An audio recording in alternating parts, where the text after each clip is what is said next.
नमस्कार, times of Swaraj में आप सबों का स्वागत है और मैं हूं संतोष सिंह। रोजाना की तरह आज फिर हम गर्दनीबाग में हैं। वही समय है और लगभग जनगण मन के बाद जो छात्र उपस्थित रहते हैं उनसे बात करते हैं। आज कुछ माहौल दूसरा है। मैंने कल कहा था कि धीरे धीरे अब गर्दनीबाग एक अलग मिजाज की तरफ मुड़ता जा रहा है।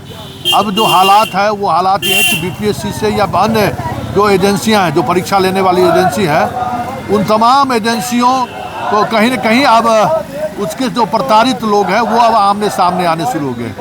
ये अब जिस तरीके से चीज़ें चल रही हैं, सिर्फ अब बीपीएससी का ही मामला नहीं है, अब दूसरे परीक्षा में भी जहाँ कहीं न कहीं जो ये हो रही है वो कहीं न कहीं ये चीज़ें चल रही हैं। अब तो आपका दुकान अलग अलग तरीके के भी लोग आने लगे हैं। अब ये दुकान नहीं, मंदिर है और इस मंदिर में बहुत सारे लोग आने लगे हैं। पहले एक ही देवता थे, बहुत सारे देवता आ गए हैं। और खैर हम लोग के मंदिर में सभी देवता होते हैं, तो सभी प्रकार के जो है श्रद्धालु भी आने लगे हैं। बीपीएससी के थ्रू जितने भी एग्ज़ाम हो रहे हैं उसमें हर जगह अनियमितता है। साथ ही बिहार में जितने भी एग्ज़ाम है हर जगह अनियमितता है, तो उसके बहुत सारे जो है अभ्यर्थी आने लगे हैं। और आज तो मुझे आश्चर्य हुआ जब जो है अभियंता बहुत सारे आए हुए थे और उन्होंने अपनी पूरी समस्या बताई। तो हमने कहा कि तुम लोग यार ऐसे ही पुल बनाते हो कि गिर जाता है? कहा सब यही तो बताने आए हैं कि जो लोग पुल बनाने वाले लोग हैं वो कौन लोग हैं। वो संविदा कर्मी हैं जिनको बैक डोर से एंट्री करके और फिर 25% यानी 133 मार्क एक्स्ट्रा दे दिया जाता है। जहाँ पे एक नंबर पे हज़ारों बच्चे छट जाते हैं वहाँ उनको 133, और एक ही जो है व्यक्ति 4 फॉर्म भरता है और उसके बाद एक में भर्ती हो जाता है तो खाली हो जाता है। और उसकी पूरी उन्होंने कहानी समझ आई। हाँ, वो स्टूडेंट आपके इसमें आया हुआ। हाँ, तो मैंने वही कहा कि माननीय मनु परमार जी को मैं बहुत बहुत धन्यवाद कहता हूँ कि अगर वो नहीं आते तो इस बीपीएससी रूपी लंका में जो है आग नहीं लग पाती। उनको बहुत बहुत धन्यवाद है सर। इन सारी समस्याओं को हम लोग के साथ में आने दीजिए ताकि इस बार बीपीएससी में पूर्णतः संशोधन हो जाए और आप जैसा अधिकारी बीपीएससी के चेयरमैन बनना चाहिए, तभी बीपीएससी में सारी समस्याएं सामने आएंगी और उसका समाधान हो पाएगा। अच्छा, कुछ इंजीनियरिंग कॉलेज के जो इंजीनियरिंग ट्रेड के कहाँ गए? इंजीनियर लोग कहाँ है? इंजीनियर के स्टॉक जो कहीं न कहीं जो इंजीनियरिंग वाला किधर गए? जो इंजीनियरिंग वाले लोग आए हुए थे। बस यही कहना चाहता हूँ कि इतने दिन तक हम लोग लड़ाई लड़ रहे थे और मजबूती से लड़ रहे थे। अब आप लोग जितने भी छात्र हैं अब तक तो जाग चुके होंगे। हम लोग कोर्ट भी चले गए हैं और साथ ही साथ लड़ाई भी लड़ रहे हैं सड़क पे। तो हम न्यायिक पक्ष के भी मजबूत कर रहे हैं और हम लोग यहाँ बैठ के भी मजबूत कर रहे हैं। आज आह्वान कर रहे हैं कि जितने भी छात्र हैं पूरे बिहार से, आप लोग आइए गर्दनीबाग में। हम लोग छात्र संसद करेंगे, आप लोग आएंगे तभी हो पाएगा। ये हमें मजबूती दीजिए, हम लोग लड़ाई लड़ने के लिए तैयारी कर रहे हैं। अच्छा, एक इंजीनियरिंग कॉलेज के भी स्टूडेंट है, थोड़ा तुमसे भी बात करेंगे। तुमसे इंजीनियरिंग क्या प्रॉब्लम क्या है? आप लोग क्यों आज इस समर्थन में आए हैं? हम लोग प्रॉब्लम ये है कि एक एग्जाम्पल से सब समझाते हैं। जितना भी विधायक का चयन होता है उसमें क्या होता है कि लोग वोट देता है, लोग सेलेक्ट होकर विधानसभा जाता है, ठीक है। उसमें प्रावधान कर दिया जाए जो पहले से विधायक हैं उनको आरक्षण दिया जाएगा, मैंने 25% वोट का, ठीक है, कि आप हारिए, मतलब आपको 25% वोट कम मिलेगा तो नया वाला विधायक से आपको जीत मिल जाएगा। तो बताइए नया विधायक बन पाएगा? वैसे में नहीं ना बन पाएगा। उसी तरह हम लोग के साथ कर दिया गया है। जो संविदा पर बहाली करता है सरकार अलग अलग तरीक़ा से, पंचायती राज में, उसके बाद आपको जिला परिषद के थ्रू, गेट के थ्रू करता है। कैसे होता है कोई नहीं जानता है, ठीक है। गेट के थ्रू भी होता है तो कब नोटिफिकेशन निकालना है, कितना दिन पहले बताना है, वो भी नहीं बताता है, ठीक है। संविदा पर सिलेक्शन ले लेता है इंजीनियर को। उसके बाद क्या करता है, जो नियमित वैकेंसी है उसमें 25 नंबर देने का प्रावधान है। ये लोग 25% देता है। उसमें क्या होता है कि कोई भी जो संविदा वाला बच्चा है वो 135 नंबर से लीड कर जाता है। तो जो नया बच्चा होता है वो, जैसे कोई नया बच्चा 300 नंबर लाया और संविदा वाला 5 साल का एक्सपीरियंस है, वो 166 नंबर भी है तो बहुत पीछे संविदा वाला का हो जाएगा। और 300 नंबर वाला जो फ्रेशर है उसका कभी सिलेक्शन होएगा नहीं। तो सोचिए, हम लोग का प्रॉब्लम नहीं, महा प्रॉब्लम है। यही प्रॉब्लम है हम लोग को। हम इसमें तो कई मुद्दों पर हाई कोर्ट का जजमेंट है, तो उसमें क्या किया सकता है? क्या हाई कोर्ट जीएडी खुद लिखा हुआ है कि हर साल का 5 नंबर, 5 साल का 25 नंबर दिया जाए। हर जीएडी खुद लिखा हुआ है, ठीक है। यहाँ जो हम लोग का आरसीडी डिपार्टमेंट है वो क्या कर दिया, इसको ट्यूस्ट करके 25 नंबर की जगह 25% कर दिया है, जिससे वो लोग लीड बहुत ज़्यादा ले लेते हैं। सबका 400 नंबर का टोटल एग्जाम। नहीं तो ये इसको फाइट काहे करते हैं आप लोग? हम लोग हर जगह जा रहे हैं, हर नेता के पास गए हैं, सुप्रीम हाई कोर्ट भी गए हैं, ठीक है। अब आप लोग के माध्यम से सोच रहे हैं कि नेता लोग के पास आवाज़ जाए और वो लोग समझे बात को, हम लोग को ये कब इस वैकेंसी में लागू कर दे रहा है? 2019 के वैकेंसी से लागू कर दिया है, ठीक है। नियम आया 2022 में, नियम 2022 में आया है और इसको लागू किया गया है रेट्रोस्पेक्टिव, माने पीछे वाला डेट 2019 मार्च 2019 से इसको लागू किया गया है। अभी तक कितने ऐसी परीक्षाएं हुए हैं जिसमें इसका लाभ इस तरीके से मिला है? ऐसा 4 गो अभी तक एग्जाम्पल मैंने एग्जाम हुआ है, जिसमें अभी एक और हुआ है रिसेंटली 2000, मतलब उसको 25% का उसको वेटेज मिला है। 25% में कहने के लिए 25% कहा जाता है, लेकिन इसमें नंबर यदि देखा जाए 400 का हमका टोटल नंबर मैंने होता है 400 का एग्ज़ाम, उसमें उसको 133-34 नंबर का वेटेज दिया जा रहा है, यदि मैक्सिमम 25 नंबर देता है। इसका एग्जाम्पल एक RCD है, रोड कंस्ट्रक्शन डिपार्टमेंट, उसका एडवर्टाइजमेंट नंबर है 3/2020। उसके एग्जाम्पल से आप देख सकते हैं, एक है अभिषेक कुमार जिसका एक्सपीरियंस 0 है, ठीक है, 278 नंबर, 400 में 278 नंबर लाया, उसका मेरिट इंडेक्स आ रहा है 55.159। और एक लड़का है उसका माने 152 नंबर है, ठीक, और उसको 25 नंबर कहने के लिए तो एक्सपीरियंस 25 नंबर 5 साल को लिए दिया जाता है, और उसका टोटल जो है 152 नंबर पे उसका सिलेक्शन हो रहा है। और एक जो लड़का जिसके पास एक्सपीरियंस नहीं है 278 नंबर लाके उससे माने उसके इक्विवेलेंट में आ रहा है, मतलब 100 इसका नंबर जो देखा जाए 400 में तो नंबर 152 और 278, उसको डिफरेंस निकालिएगा तो 126 नंबर का डिफरेंस आ रहा है। यही हम सब कहना चाह रहे हैं कि यदि आप 5 नंबर देते हैं, 25 नंबर मैक्सिमम होना चाहिए डिफरेंस, 126 नंबर का डिफरेंस। ये परीक्षा कौन आयोजित करता है? BPSC करता है इसको, जो है ना बिहार पब्लिक सर्विस कमीशन जो है ना उसका मतलब 25% वही देता है कि विभाग कहती है देने के लिए? विभाग इसको RCD इसका नोडल ऑफिसर, ये RCD इसका नोडल ऑफिसर है, इंजीनियरिंग डिपार्टमेंट का नोडल ऑफिसर है, वही उसका नियम बनाता है। और ये नियम जो है ना कैबिनेट से पास करके इसके बाद इसको 25% में जो 25 GAD कहता है कि 25 नंबर दीजिए, और RCD क्या किया है उसमें खेल कर दिया है,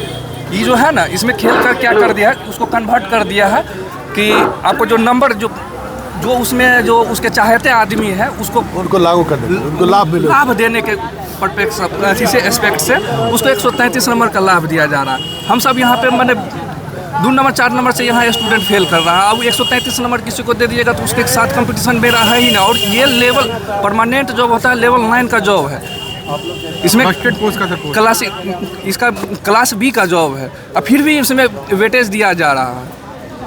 जब बात निकली है तो दूर तो लग जाएगी। यही बात हम कह रहे हैं कि ये गर्दनी बाग में ये धरना स्थल पर जितना दिन ये धरना जारी रहेगा, जो BPSC का कारगुजारी है, जो विभाग का कारगुजारी है, वो धीरे धीरे पब्लिक डोमेन में आनी शुरू हो जाएगी। और ये एक सिर्फ यही एक वानगी नहीं है, बहुत सारे ऐसे मुद्दे आपको मिलेंगे कि किस तरीके से बिहार में बैकडोर एंट्री के माध्यम से बहालियाँ हो रही हैं, और उसमें कैसे जो प्रतिभावान छात्र हैं उनको रोका जा रहा है।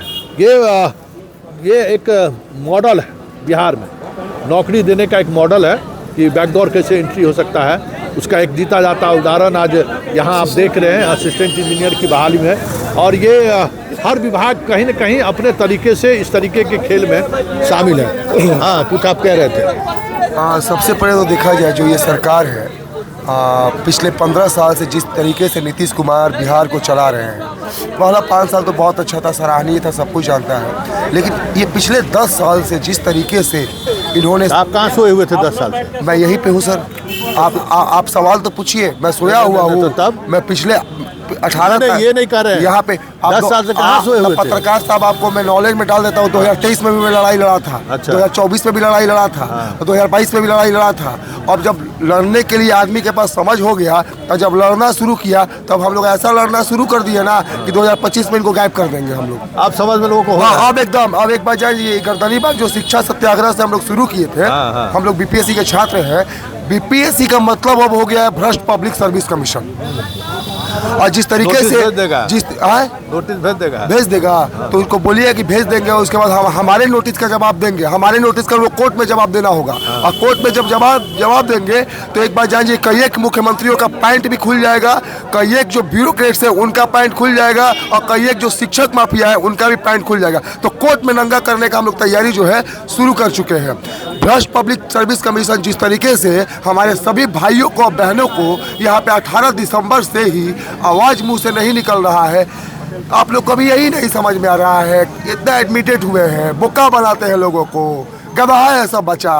अब बाकी जो भेड़ा बैठा हुआ है मंत्रिमंडल में सब समझदार है, सब कुछ हम ही लोग देंगे। आपके ऊपर कोई विधायिका लड़ने के लिए कोई आपके पास है क्वालिफिकेशन कि आप आइए एमफिल होके, आइए ग्रेजुएट होके यहाँ पे कोई यूपीएससी बीपीएससी का एग्जाम देना होता है तो तमाम तरह का लड़का जो है रात रात बहुत दिन भर मेहनत करता है। कोई विधायक बनने के लिए कोई है कोई क्वालिफिकेशन? पत्रकार साहब आपको पता है कोई है क्वालिफिकेशन? आपको भारत का नागरिक होना चाहिए, आपका उम्र 25 साल से ऊपर होना चाहिए, आप बन जाइएगा।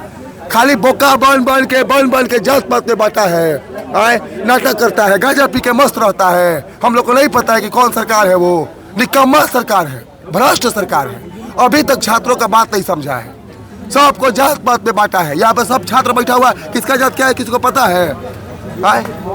नाटक किया हुआ है सर। एक बार जान जाइए, पूरा सिस्टम जो है खत्म हो चुका है, भ्रष्ट सिस्टम हो चुका है। और ये जो बहाली निकल रहा है वो 10% मिल जाए गरीब वंचितों को तो अलग बात है, बाकी बहाली निकल रहा है ब्यूरोक्रेट्स के बच्चों के लिए, नेता मंत्री के बच्चों के लिए, और तमाम तरह के लोग आ रहे हैं, राजनीतिक लिट्टी सेक रहे हैं, सेक के जा रहे हैं। आप लोग खुद समझदार पत्रकार हैं, जरा ये सवाल जाके सरकार से पूछिएगा, मुख्यमंत्री साहब अभी तक आपको कुछ पता नहीं चला? हर खबर से बेखबर रहने वाले किस राज्य के मुख्यमंत्री है? तो बिहार राज्य के मुख्यमंत्री है।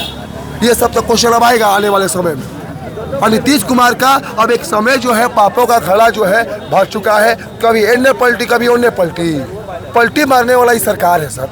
और अब जो है विश्वास जो है हम लोग का खत्म हो चुका है, सभी बच्चों का विश्वास खत्म हो चुका है। और रहा बात बीपीएससी री एग्जाम, अरे री एग्जाम तो हम करवा के रहेंगे, और यदि री एग्जाम नहीं हुआ ना तो आप नीतीश कुमार जदयू सुन ले, यहाँ पे जितना बच्चा बोला है री एग्जाम, उससे कई गुना ज्यादा आपको बोलना पड़ेगा, भैया हमको चुन के लाओ, भैया हमको चुन के लाओ। री इलेक्शन करते रह जाएंगे, मतलब कि री एंट्री नीतीश कुमार जब यहाँ से जाएंगे ना, चिल्लाते रह जाएगा जदयू, चिल्लाते रह जाएगा एनडीए, यहाँ पे कोई एंट्री मिलने वाला है नहीं। री एग्जाम ही इस बार जो है ना 2025 में सरकार को साफ कर देंगे। चलिए, री एग्जाम अब सरकार को चुनौती भी मिलने लगी है।